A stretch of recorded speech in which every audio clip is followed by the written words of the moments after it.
tudo bem com vocês? Tranquilo? Boa tarde, boa noite, bom dia, depende da hora que você vai assistir esse vídeo.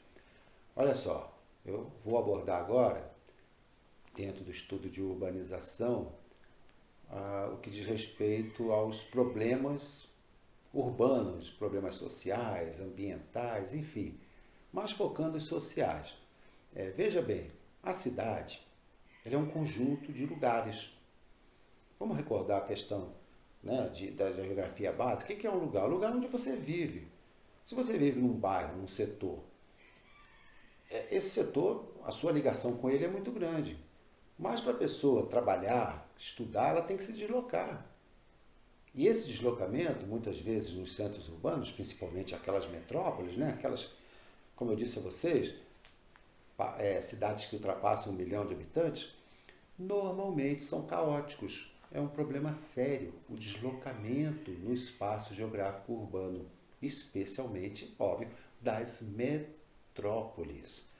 Porque a maioria dos países subdesenvolvidos e emergentes não oferece um sistema de transporte de qualidade. Ora, as pessoas têm que fazer as coisas, estudar e trabalhar, como eu disse, pagar uma conta em banco, ir a um órgão público, e tudo isso vai fazer com que haja um saturamento do meio de transporte, que a gente chama de público, né? Mas em boa parte dos casos são transportes privados, né? Porque pertencem a empresas particulares, privadas, e esse é um caos que acontece inclusive na hora de pico, na hora do rush, né? Em cidades como Nova York, Paris e Londres. Né? Os metrôs lá, por exemplo, ficam super saturados. Agora, se lá, onde se consegue uma fluidez maior das pessoas no espaço urbano, isso acontece, imagina nos países subdesenvolvidos, onde os investimentos ficam aquém do desejado.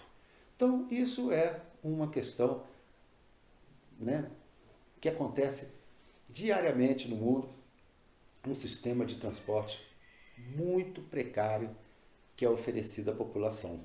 E isso causa, obviamente, uma série de problemas. Agora, com a pandemia, então, com certeza, um dos principais focos, talvez o principal foco de transmissão da Covid-19 esteja nos meios de transporte. E não se resolve o problema. Continuam os ônibus, os trens, os metrôs lotados, superlotados, como a gente vê aqui no Brasil. Ok? Quero lembrar que, especialmente nos países subdesenvolvidos, como é o caso do Brasil, que não aconteceu por parte do poder público uma oferta de bens públicos à população ao longo do êxodo rural descontrolado das últimas décadas, todos esses problemas que eu citarei aqui foram agravados. Todos. Ok? Beleza? Então, é mais uma incompetência por parte do Estado ao longo de décadas que agora reflete nisso tudo que nós estamos vivenciando, não só no Brasil, como em quase todo o mundo subdesenvolvido.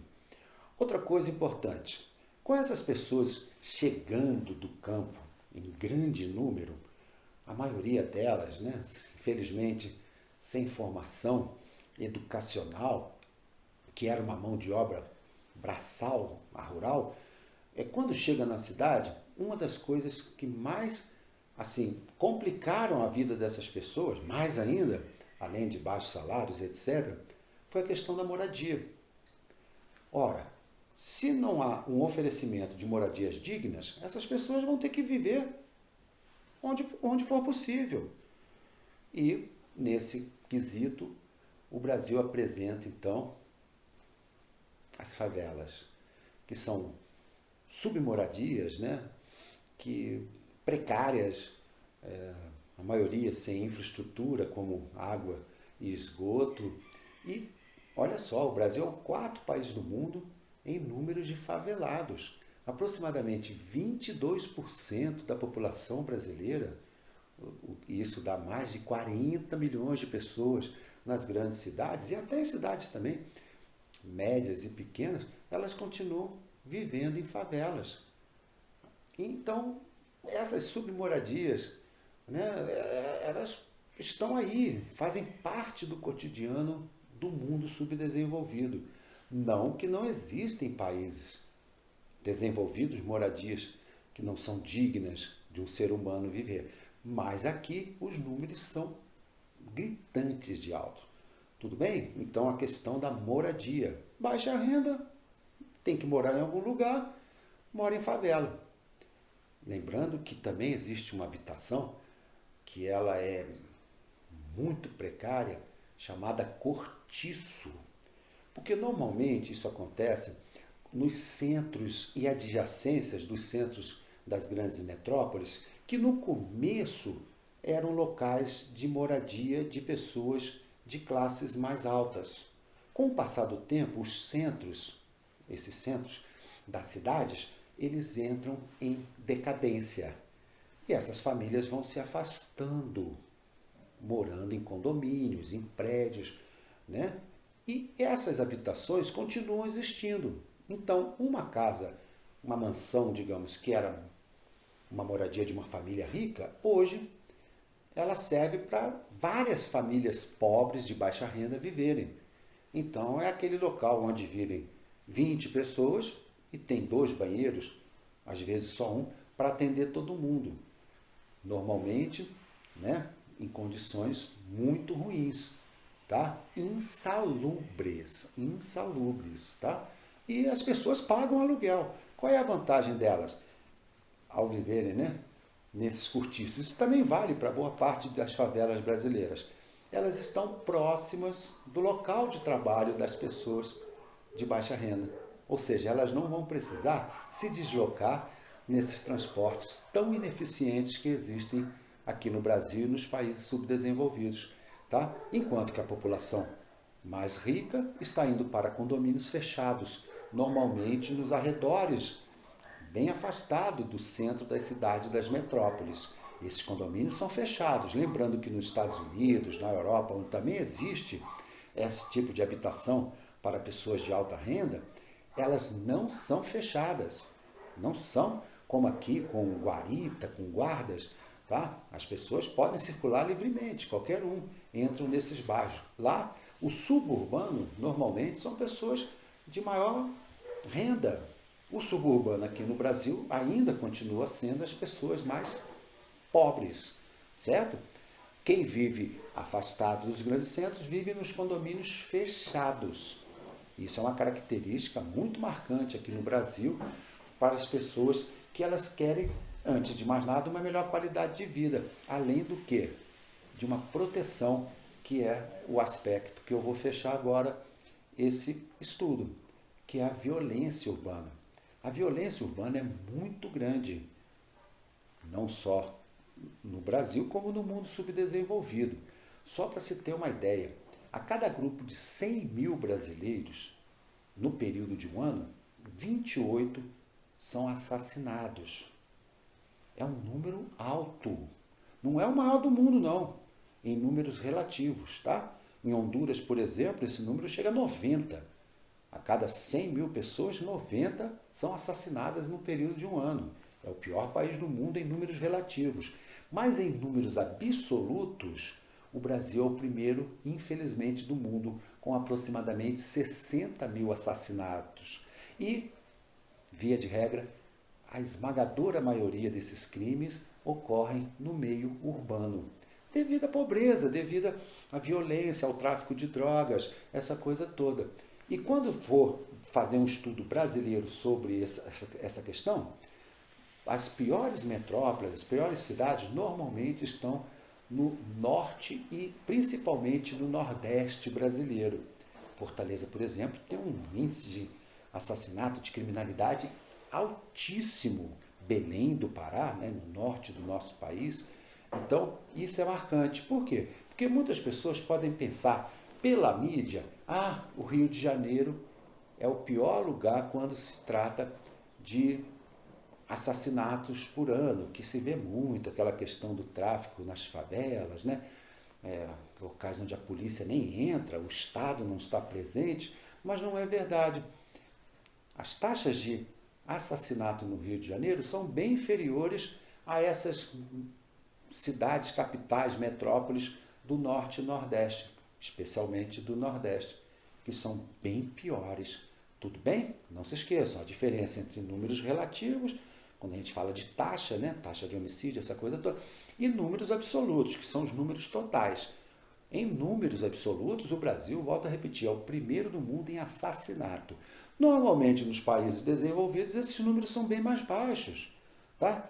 Talvez com a exceção aí dos Estados Unidos, mas que os números dos Estados Unidos, americanos, próximos do Brasil, são super confortáveis. Algo em torno de 4,5, 5 assassinatos por ano a cada grupo de 100 mil habitantes. O Brasil tem 28, quase 30, certo? Então, quer dizer, é muito marcante, então, no nosso país, a violência urbana. E lembrando que, por questões culturais, e isso é muito interessante, existem países muito mais pobres do que o Brasil, como a Índia, eu vou citar a Índia, poderia citar também a Indonésia, né, que são países que apresentam um número de pobres muito grande. A África subsaariana também é muito pobre, mas eu vou focar na Índia. O que acontece? A Índia, que é dominada pela cultura hindu, a religião hindu, prega que as pessoas que são pobres, elas estão cumprindo um karma. Elas estão aqui porque no passado, nas suas vidas regressas, elas foram pessoas ruins. Por isso que elas são pobres ou miseráveis agora. E elas têm que aceitar isso, né? É questão cultural da religião hindu. O que acontece? As pessoas acabam ficando submissas a essa religião e o número de assassinatos, de roubos, de assaltos na Índia é infinitamente menor se comparado com o Brasil. Tudo bem? Então, essa é uma questão de ordem cultural. Na Indonésia é a mesma coisa. Na Indonésia, por exemplo, que é muito frequentado as praias, né, desse arquipélago, que é o maior arquipélago do mundo, já é do mundo muçulmano. Os turistas ocidentais chegam nessas praias, podem deixar carteiras, máquinas fotográficas, celulares, seu passaporte na areia e fazer uma caminhada, que quando elas voltarem, estarão lá as suas coisas, os seus pertences. Aqui no Brasil, numa praia, isso aqui seria, né, quase que humanamente impossível pensar algo parecido. Entenderam, então? Beleza, pessoal? Então, essas questões dos problemas urbanos no mundo. Lógico que nós sempre focamos mais no nosso país. Desculpa, passou batido. Existe um termo chamado gentrificação.